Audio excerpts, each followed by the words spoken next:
Bíblia é lâmpada para os seus passos e luz para o seu caminho. Raio-X da Bíblia. Aprofunde a Sagrada Escritura com o missionário comboniano, Padre José Joaquim, no programa Raio-X da Bíblia.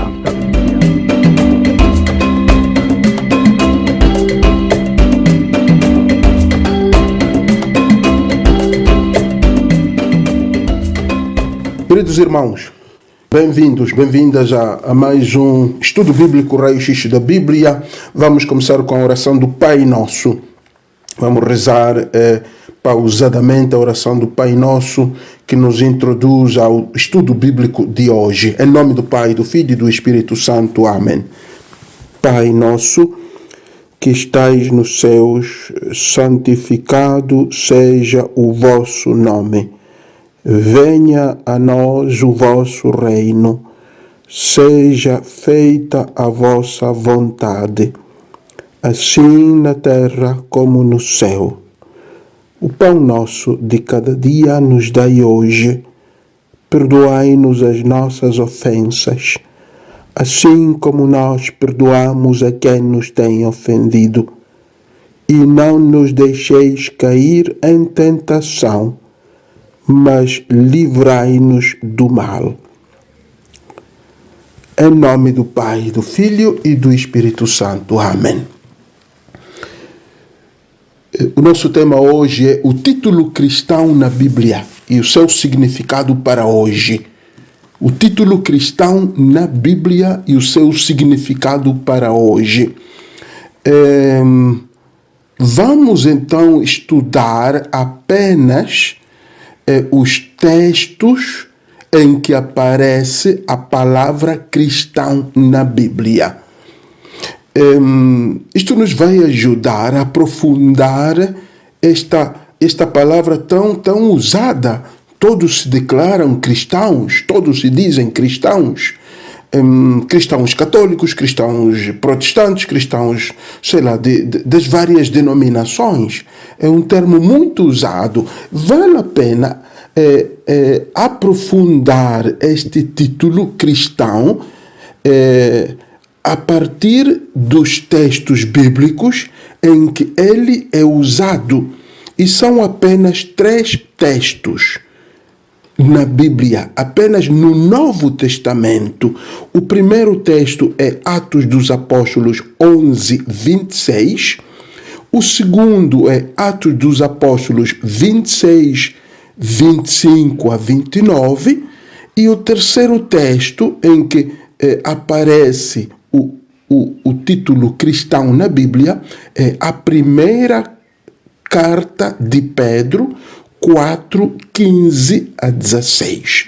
Então, temos apenas 3 textos, em toda a Bíblia, apenas 3 textos, que, de fato, usam este título, este termo, esta palavra, cristão. Então, vamos começar pelo primeiro texto, Atos dos Apóstolos 11, 26. 11, 26. Diz o seguinte: durante um ano inteiro, eles tomaram parte, eles refere-se a Barnabé e Paulo, fala-se de Barnabé e Paulo, durante um ano inteiro, diz o texto, durante um ano inteiro, eles tomaram parte nas reuniões da comunidade e instruíram grande multidão, de maneira que em Antioquia é que os discípulos, pela primeira vez, foram chamados pelo nome de cristãos. Aí diz o texto em Atos 11, 26, diz: foi em Antioquia que pela primeira vez os discípulos foram chamados pelo nome de cristãos. Mas para percebermos o significado da palavra cristão neste texto, precisamos de olhar para todo o versículo 26. Estamos a ler Atos 11:26. Durante um ano inteiro, eles tomaram parte nas reuniões da comunidade e ensinaram grande multidão. E é por isso que eles foram chamados pelo nome de cristãos. Foram chamados pelo nome de cristãos porque eles reuniram-se e ensinaram muita gente. Então aqui está a primeira, digamos, a primeira constatação, irmãos. Por que são chamados pelo nome de cristãos? O que viram neles? Que atitudes viram neles que levaram aquelas pessoas a chamarem os discípulos pelo nome de cristãos? Porque eles reuniam-se como igreja de crentes em Jesus Cristo e ensinavam grandes multidões. Então aqui temos duas mensagens. O cristão, primeiro, reunir-se. Segundo, ensina grandes multidões, ensina muita gente. Então, primeiro, reunir-se. Sunago, o verbo grego, sunago, estar com, agir com, quer dizer isso, agir com alguém, sunago, agir com, ou também ser com alguém. É a primeira atitude, o primeiro comportamento que leva as pessoas a reconhecerem num grupo de cristãos, ou se queremos usar a terminologia aqui da Bíblia, do Atos 11:21, o que leva os outros que não são cristãos a nos chamarem pelo nome de cristãos? Primeiro, porque nos reunimos, fazemos sunago, agimos juntos, estamos juntos, estar com os irmãos na fé, partilhamos a fé, nos fortalecemos mutuamente. Então é importante reunir-se. A fé não é privada, nem é individualista. É importante romper os laços individualistas, os laços de individualismo, romper o individualismo e construir laços comunitários. Então, sunago é o primeiro sinal que os não cristãos veem, constatam e podem chamar-nos pelo nome de cristãos. Podem dizer que aqueles são cristãos porque se reúnem como irmãos, partilham a fé, fortalecem-se mutuamente, porque a fé não é privada nem é individualista. Então, a partir desse versículo, aprendemos aí um sinal que de fato leva os não cristãos a nos chamarem pelo nome de cristãos. O segundo sinal que os não cristãos veem está no didasco, ensinar muita gente. Diz aí, não é? Eles reuniam-se, sunago, mas também ensinavam muita gente. Isso também faz com que os outros digam que somos cristãos. A capacidade de chegar a muitos. De fato, didasco quer dizer ensinar. Daí vem a palavra didática. Didasco. É também grego isso. Então, eles ensinavam, transmitiam a palavra, transmitiam os valores do Evangelho.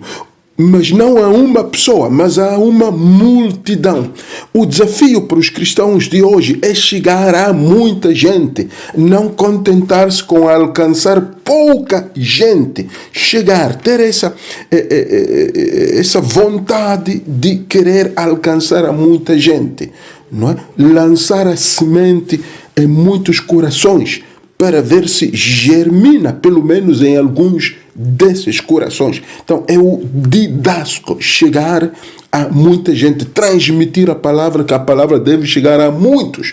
Então não é uma, digamos, não é uma missão para preguiçosos, gente que talvez só chega a uma pessoa, conversa só com o grupo da catequese, conversa só com o grupo da Legião de Maria, fala da palavra de Deus só no núcleo, só ao grupo de Crisma. Não, este é um desafio para o cristão hoje. Se quer ser considerado cristão, na verdade, então deverá fazer um didasco a muita gente, quer dizer, fazer um ensinamento para muita gente.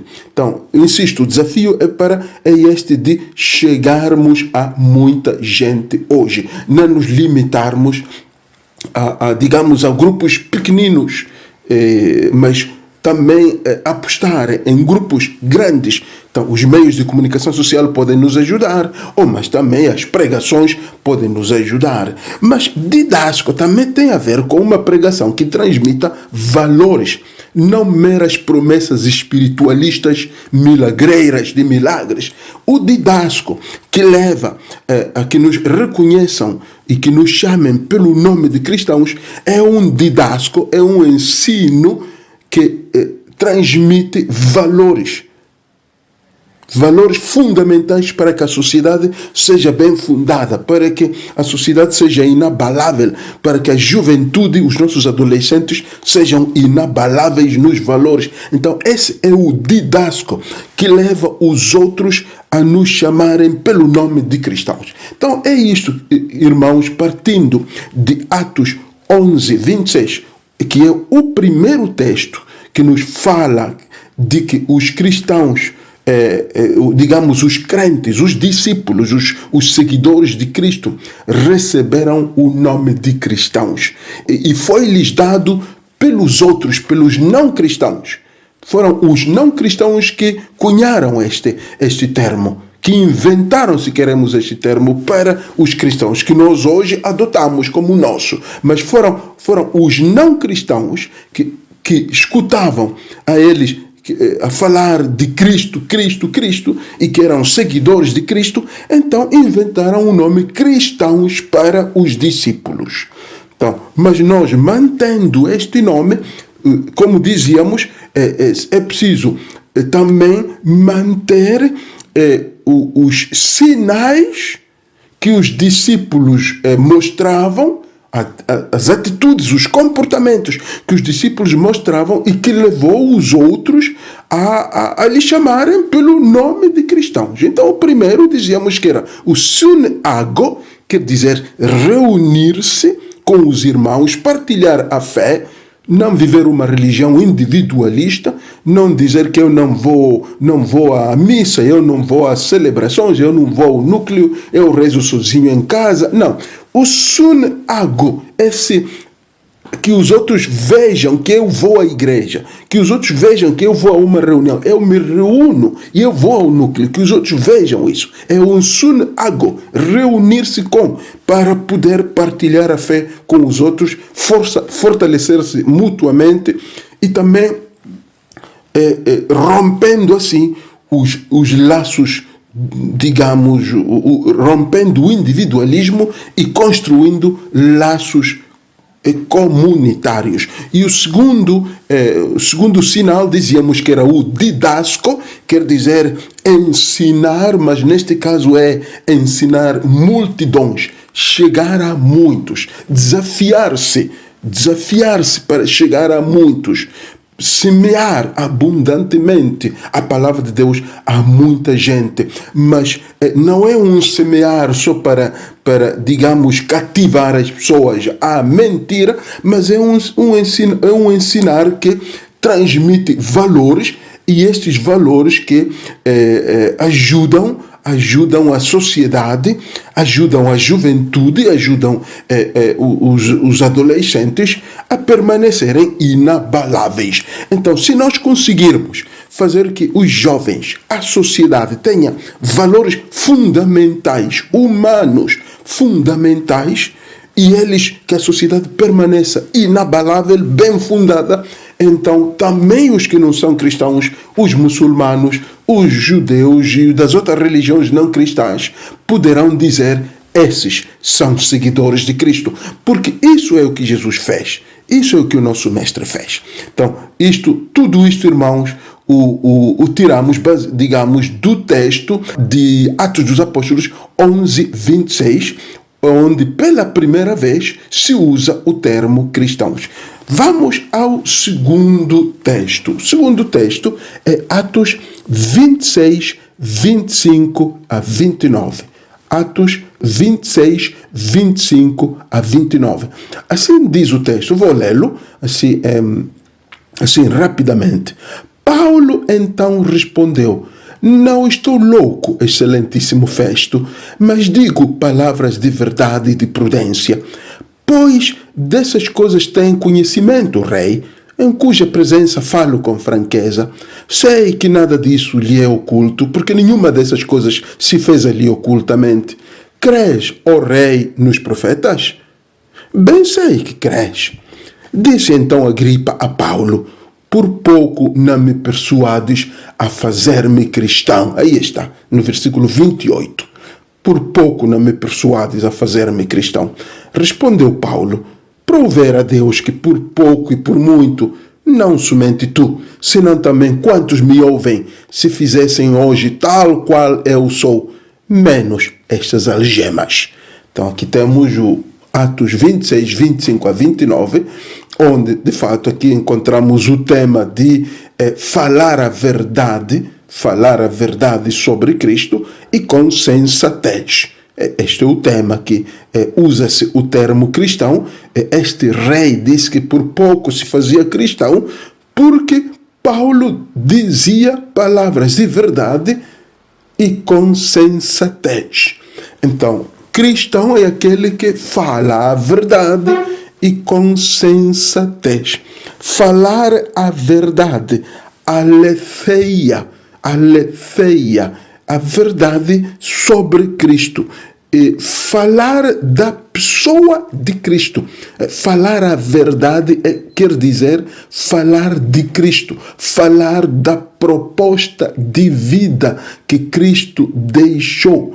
Cristo nos deu a uma proposta de vida. Não mentir, não falar de Jesus com intenção de fazer dinheiro, não omitir a verdade do Evangelho. É isso. Isso leva os outros a dizerem, a abraçarem, como diz aqui o rei. O rei disse que ele, ouvindo Paulo, que dizia palavras de verdade e com sensatez, ele sentiu também a vontade de fazer-se cristão.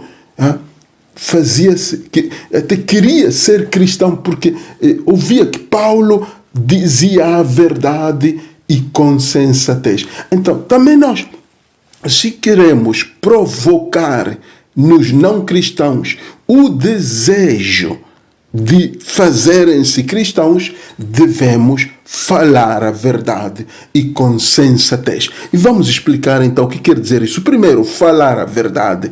Verdade em grego, aletheia. Aletheia é uma coisa bem fundada. É uma coisa que ilumina a pessoa que escuta. É isso a verdade. Uma verdade, digamos, é algo bem fundado e que ilumina o caminho àquele que a escuta. Esta é uma característica da verdade. Então, isso é próprio Cristo. Cristo, de fato, ele disse que era a verdade em João 14:6. Em João 14:6, ele disse que ele era a verdade. Mas como é que então nós chegamos à verdade para podermos falar dela?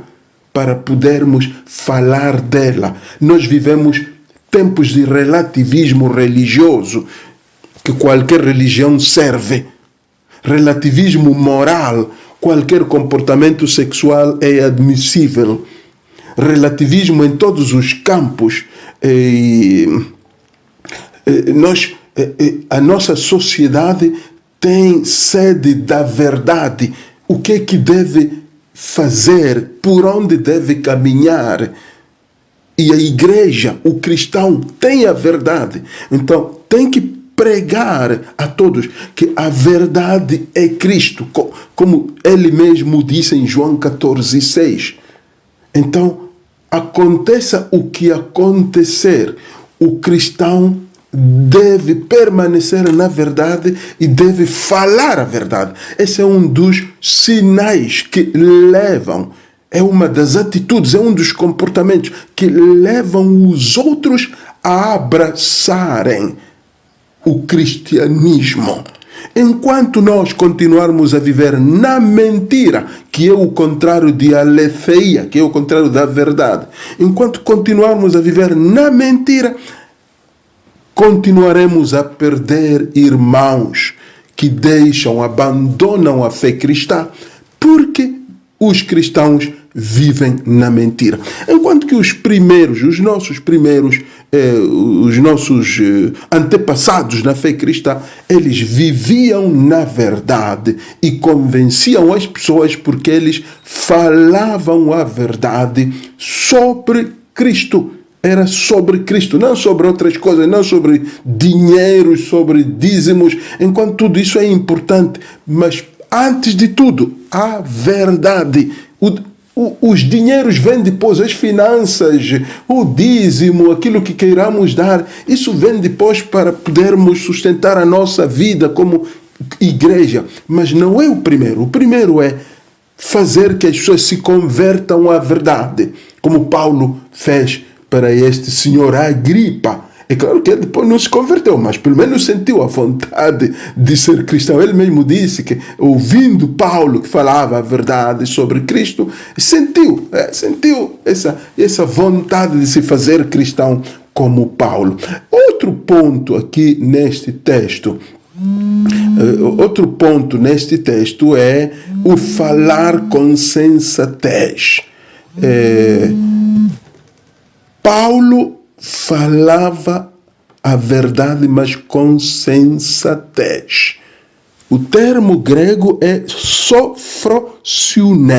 Sophrosune quer dizer sensatez, quer também dizer prudência, saber como e onde falar. Depois veremos outros significados de sophrosune. Prudência, sensatez, tem muitos significados no vocabulário, no dicionário grego, mas também tem a ver com santidade, também abordarei esse ponto assim brevemente, mas partindo dos primeiros significados aqui, prudência, Paulo falava com prudência, pregava com prudência, quer dizer, ele sabia como e onde falar e a quem falar. Ele não falava assim à toa, como dizemos assim vulgarmente, não falava à toa, não. Ele sabia como, onde falar e a quem falar essa verdade. Paulo tinha visão, tinha metas claras, sabia também por que falava, tinha metas claras. Então, este termo sophrosune, que de fato é usada só 3 vezes no Novo Testamento, né? Neste texto que estamos a estudar, e também na 1 Timóteo, capítulo 2, versículo 9 e versículo 15. Então, só 3 vezes. É muito raro este termo sophrosune no Novo Testamento. Então, é essa prudência que, ao pregar, nós sabemos como pregar, sabemos onde pregar e sabemos a quem pregar e sabemos o que pregar. Estas 4 coisas no anúncio do Evangelho, ao falarmos a verdade, como, onde e a quem e o que, qual é o tema pertinente para falar. Muitos cristãos não sabem, muitos pregadores não sabem disso. Então, e é muito importante isso para todo cristão, não só para quem faz a homilia, um padre ou um pastor. Todo cristão deve saber como falar de Jesus, onde falar, tem que identificar em que lugar vai falar de Jesus, a quem vai falar, que pessoas, a audiência, o público-alvo, e saber qual é o tema que interessa a essa pessoa. Então, isso é falar com sofrosiune. Falar com sofrosiune quer dizer sabendo como, onde, a quem e o que falar. Isso é falar com sofrosiune. Mas falar com sofrosiune, quer dizer, falar com prudência ou sensatez, nesse texto também tem a ver com a santidade. Falar com santidade. Se a pessoa não é santa, o que fala não convence ninguém. Então, falar com sofrosiune. Este é um desafio para todos nós, para a igreja hoje. Provavelmente as pessoas fecham os ouvidos à nossa mensagem porque a igreja não fala com sofrosiune, quer dizer com santidade, prudência e santidade. Esses são os 2 ou 3 significados desta palavra grega, quando se fala que Paulo falava com sofrosiune: sensatez, prudência e santidade. Tem 3 significados: sensatez, prudência e santidade. Então, se a pessoa não fala com sofrosiune, com santidade, a mensagem não chega ao destinatário, porque o destinatário sabe que eu só estou a falar teorias. Então, como eu dizia, provavelmente uma das dificuldades que estamos a enfrentar hoje como igreja, como cristãos de hoje, é que os cristãos não falamos com sofrosiune, não falamos com santidade. Então, as pessoas fecham os ouvidos, tapam os tímpanos e abandonam a igreja cristã e vão para outras religiões, porque aqui fala-se sem sofrosiune, quer dizer sem santidade. Por que não uma brevíssima pausa e voltamos dentro de instantes?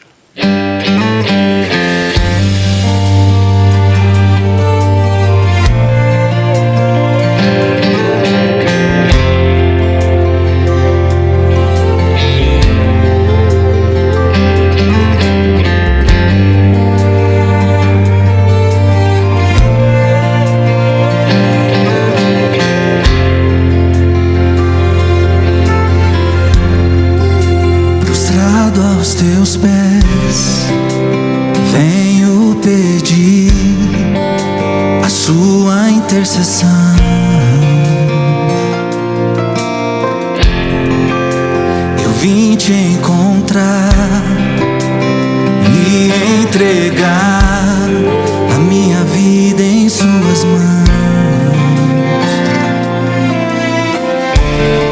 Mãe, me ajuda, vem me socorrer. Tô precisando tanto de você. Eu busco a cura e libertação.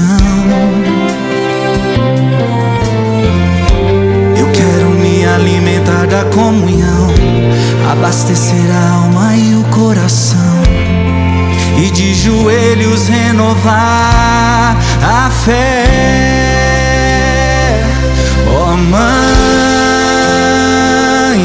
de Deus, Rainha da Paz, escute o Filho seu. Ó Mãe de Deus, Rainha da Paz, escute o Filho seu, que sou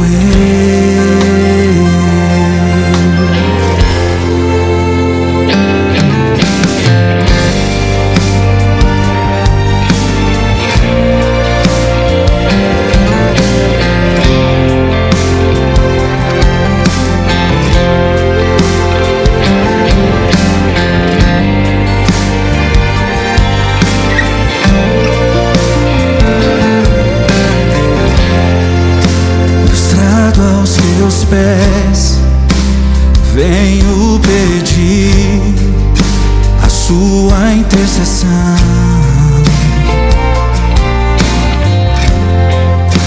Eu vim te encontrar e entregar a minha vida em tuas mãos.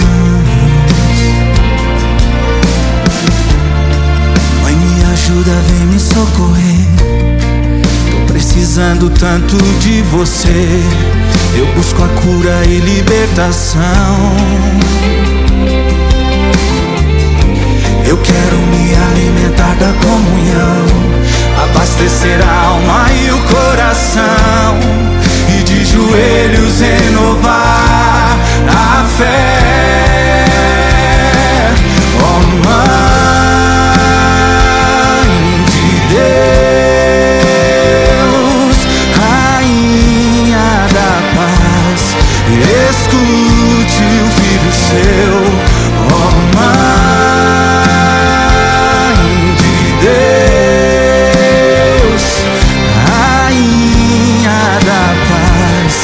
escute o Filho seu, que sou eu.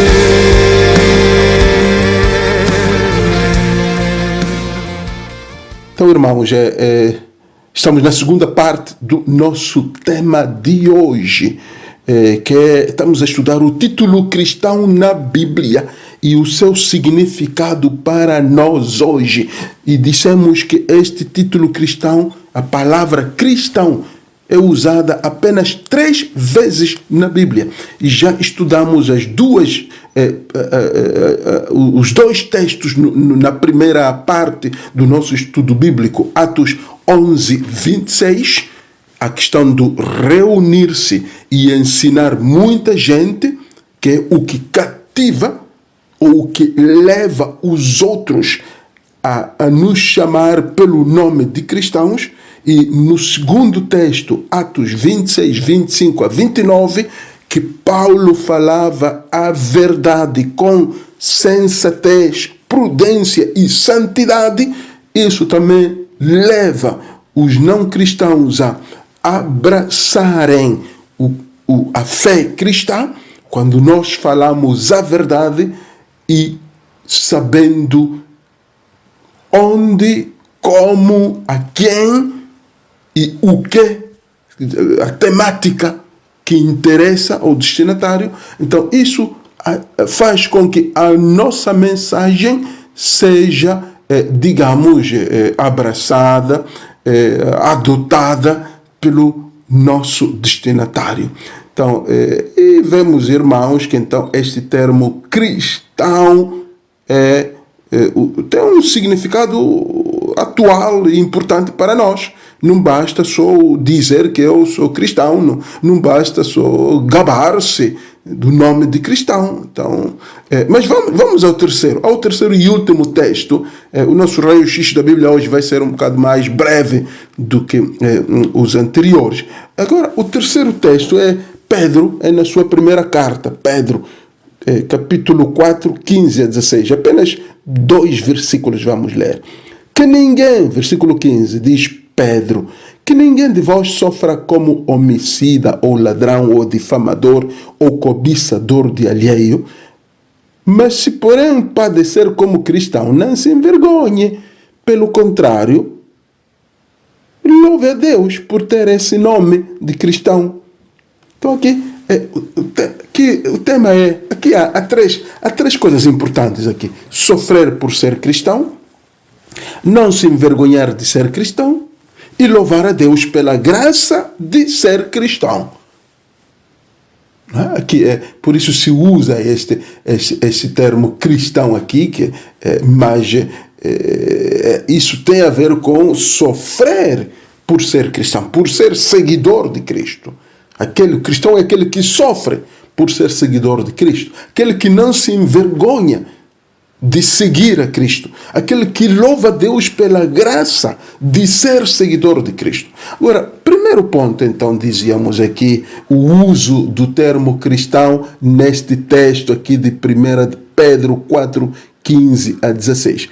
Que ninguém de vós sofra como homicida, Quer dizer, é muita pena que as pessoas sofram porque mataram alguém, porque roubaram, ou porque difamaram, ou porque cobiçam do alheio. Mas terão que sofrer por ser cristãos. O primeiro ponto, sofrer por ser cristão. Páscoa. Sofrer é Páscoa. Aí vem Páscoa. Também paixão de Cristo. Aí vem Páscoa. É o termo grego. Tem a ver com a perseguição, insulto. Sofrer perseguição, sofrer insulto, sofrer incompreensão, desprezo. E, de fato, Mateus 24:9, vocês lembram de Mateus 24:9? Jesus mesmo disse aos discípulos: então vocês serão presos, perseguidos e mortos, por minha causa serão odiados em todo o mundo. Então, aqui Pedro diz aos seus cristãos que ser cristão é fazer este Páscoa, sofrer perseguição, insulto, incompreensão, desprezo, sofrer até tentação de abandonar os valores cristãos. Então tudo isso faz parte deste Páscoa. Você é perseguido, o cristão é perseguido, é insultado, porque ele crê em Cristo, não é compreendido, é desprezado, mas também é tentado a cair, é tentado a abandonar a fé. É um Páscoa esse. Quando você sente essa tentação de abandonar a fé, abandonar a igreja, não viver os mandamentos, é uma tentação que faz parte desse Páscoa. Quer dizer, esse sofrer por ser cristão. Porque se você não fosse cristão, não estaria a sofrer essa tentação, nem perseguição, nem insultos porque é cristão, nem incompreensão, nem desprezado porque crê no Evangelho, nem menos tentação de abandonar os valores cristãos. Você estaria a viver, digamos, segundo o mundo, a mentalidade do mundo.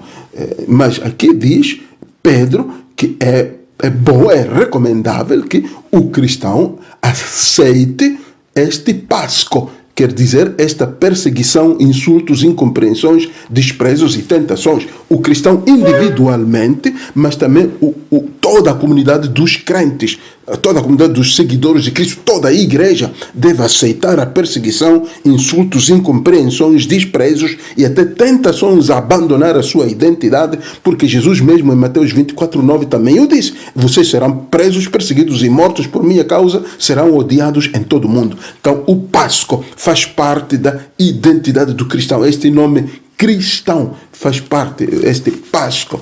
Depois temos o segundo ponto nesse texto, é não se envergonhar de ser cristão. Askiunomai.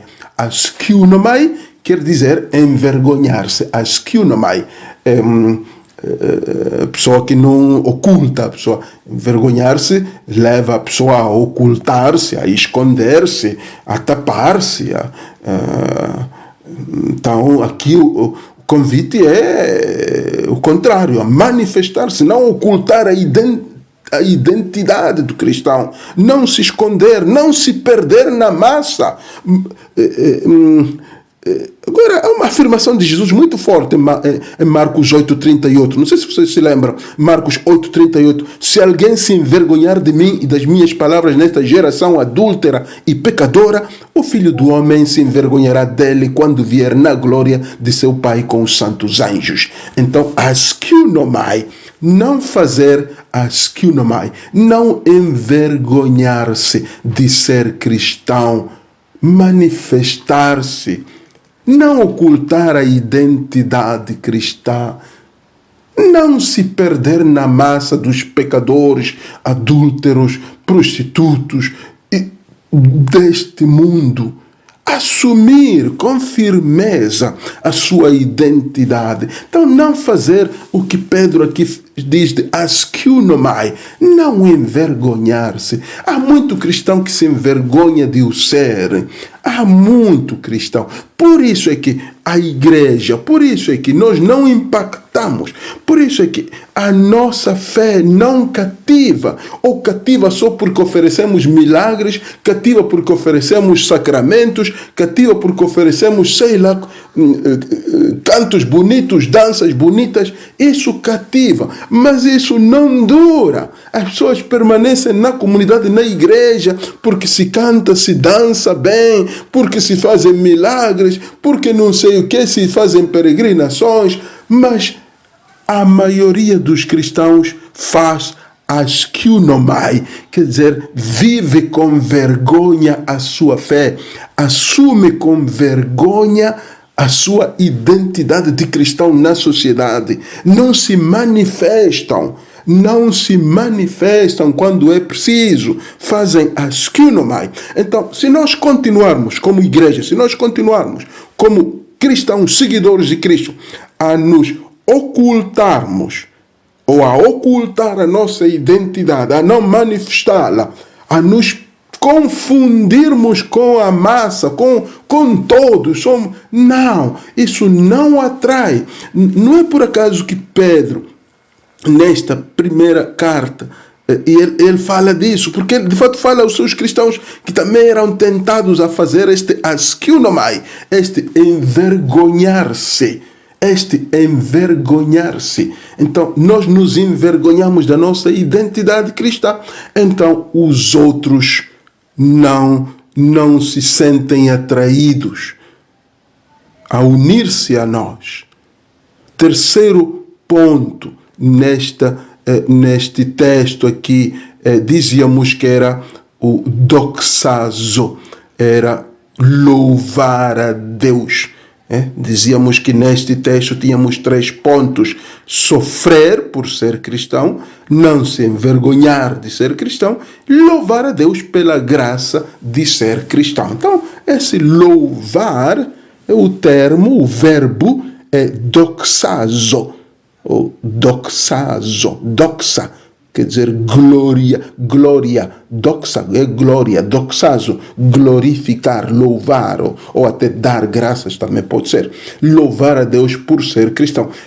Porque ser cristão é uma graça de Deus, é um privilégio, é uma graça não merecida, é um dom de Deus, é um dom de Deus. Quando Mateus em 5, 11, 12 diz: bem-aventurados sois vós quando vos injuriarem, perseguirem, mentindo, disserem todo tipo de mal contra vós por causa de mim, alegrai-vos e exultai. Diz aí o versículo 12 de Mateus 15: alegrai-vos e exultai. É isso mesmo, porque sois cristãos. Louvar a Deus, fazer esse doxazo, porque somos cristãos. Então, quem é cristão deve aprender a louvar a Deus, não considerar-se mais importante ou merecedor da salvação. Então, a igreja, todo o batizado, deve aprender a louvar a Deus por ser cristão.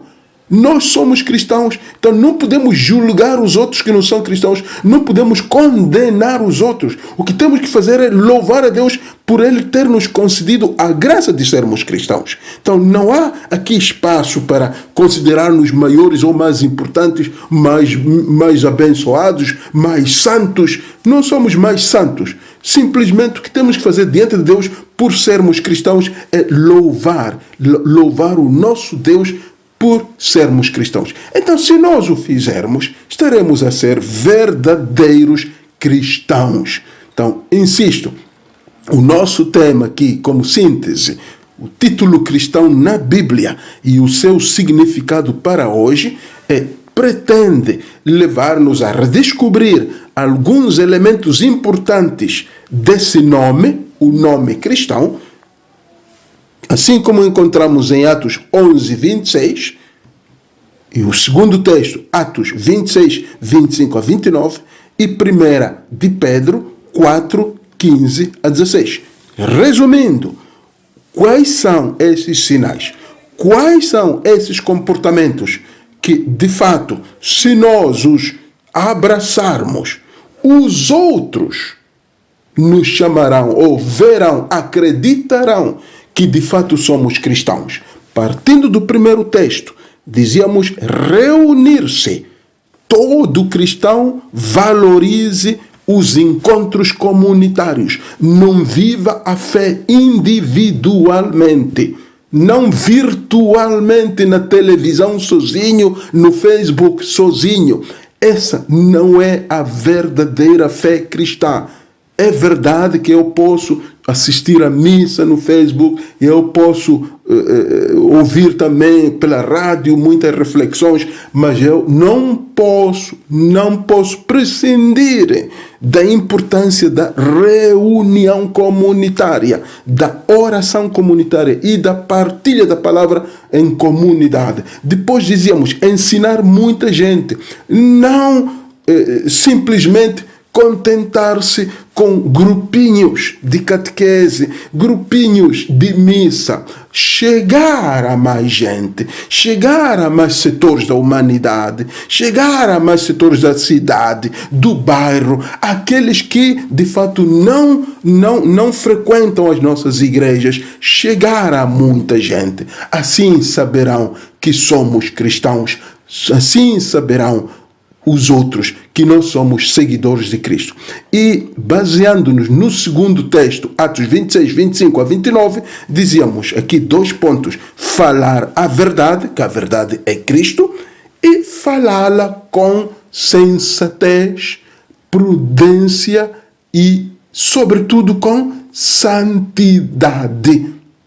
A falta de santidade afugenta aqueles que não são cristãos e até afugenta quem é cristão, mas ainda é frágil, tem uma fé ainda frágil. Então, a falta de santidade afugenta os cristãos da comunidade, da paróquia, da igreja, mas também afasta aqueles que não são cristãos, aqueles que talvez gostariam de ser cristãos, mas porque veem que não há santidade, não há coerência e também não se fala a verdade, que os cristãos não falam a verdade, mentem, escondem a verdade do evangelho que deve ser dita, então isso afasta os outros e afugenta aqueles que já estão na fé cristã, mas ainda não muito bem fundada essa fé. E quanto ao ao terceiro e último texto, a 1 de Pedro 4, 15 e 16, víamos 3 pontos aqui: sofrer por ser cristão, quer dizer que a pessoa é perseguida, é insultada, é incompreendida, é desprezada e até é assaltada pelo diabo.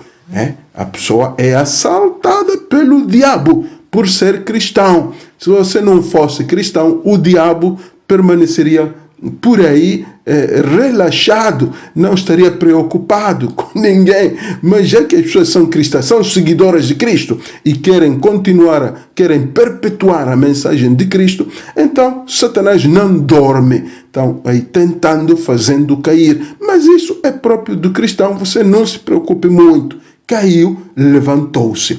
Segundo ponto, não se envergonhar, porque é preciso aqui, então, não se envergonhar de ser cristão.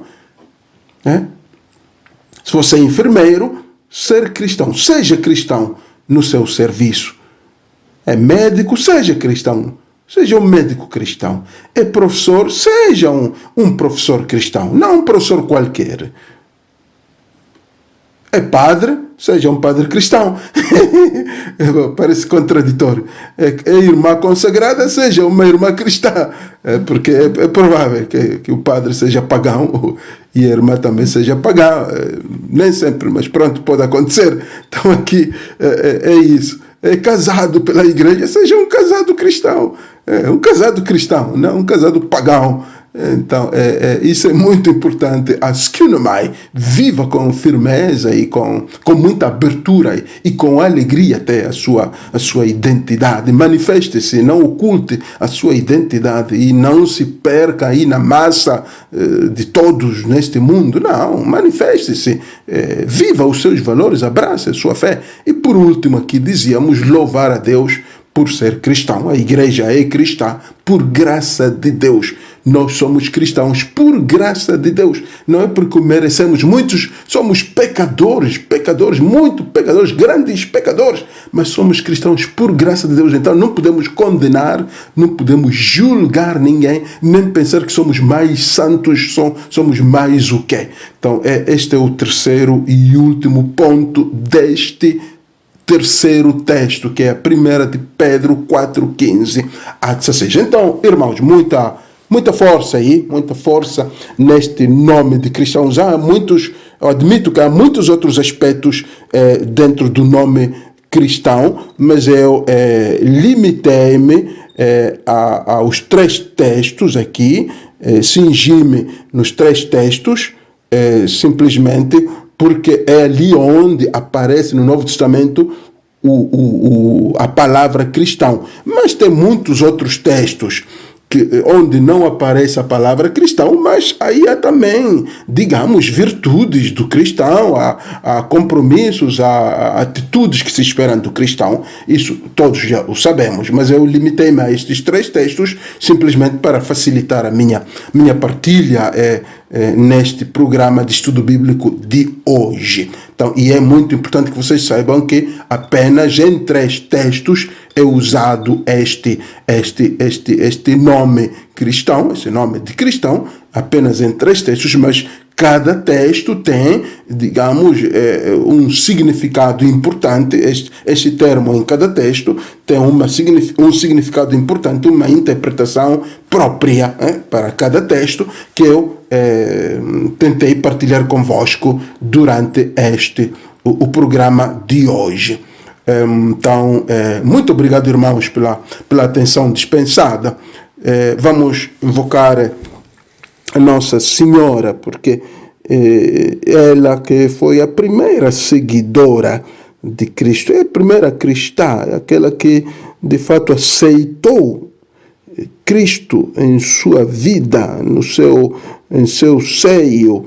Então vamos pedir a intercessão dela para que possamos tomá-la também como exemplo de vida, como modelo de vida, e possamos nós também, inspirados nestes 3 textos, afinar o nosso ser cristãos, aperfeiçoar o nosso ser cristãos no mundo que não é fácil. Não é fácil ser cristão hoje. Imagino que não foi fácil ser cristão também na antiguidade. Os nossos primeiros, os nossos antepassados cristãos, os nossos primeiros pais cristãos também não foi fácil. Também foram perseguidos, morreram mártires, lançados no fogo, queimados no fogo, ou lançados digamos, como presa para animais, como comida de animais, de leões devorados. Não foi fácil para eles, mas também para nós hoje, se quisermos ser verdadeiros cristãos, não é coisa fácil. Então, Ave Maria, cheia de graça, o Senhor é convosco, bendita sois vós entre as mulheres, e bendito é o fruto do vosso ventre, Jesus. Santa Maria, Mãe de Deus, rogai por nós, pecadores, agora e na hora da nossa morte. Amém. Em nome do Pai, do Filho e do Espírito Santo. Amém.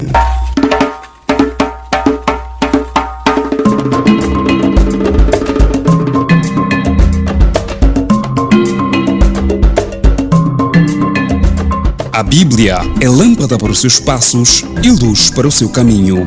Raio-X da Bíblia. Aprofunde a Sagrada Escritura com o missionário componiano Padre José Joaquim no programa Raio-X da Bíblia.